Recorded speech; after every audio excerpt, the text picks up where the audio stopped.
hal-hal yang dianggap sebagai etika atau value dengan sesuai dengan nilai partai itu tidak dijadikan KPI, tidak dievaluasi, tidak dibuat laporannya. Nah ini kan problem klasik ya, yang pertanyaannya selalu muncul setiap 5 tahun. Pertanyaan mengenai kenapa artis tiba-tiba bisa jadi caleg, lalu kemudian kenapa tidak ada kaderisasi, dan memang ini tidak pernah diniatkan untuk diubah secara sistemik, Mas Radi. Contoh misalnya, kalau kita mau berbicara mengenai aturan, kenapa sih tidak dibuat aturan misalnya untuk menjadi calon anggota DPR di dapil tertentu, ada aturan misalnya dia pernah tinggal di daerah tersebut misalnya selama beberapa tahun. Kita bisa berdebat mengenai selama beberapa tahunnya.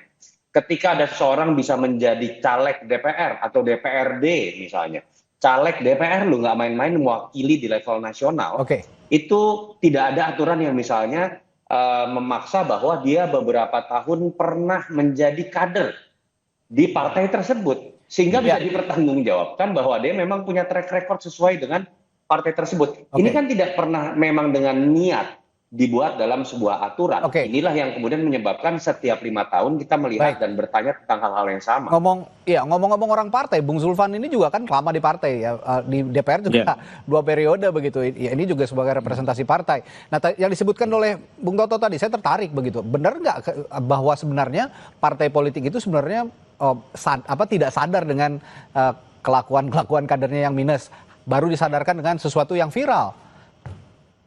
Iya, itu benar. Saya kira memang selama ini kan kontrol partai terhadap anggotanya itu kan lemah. Ya, artinya secara kualitatif maupun secara kuantitatif. Ya, apalagi kualitatif.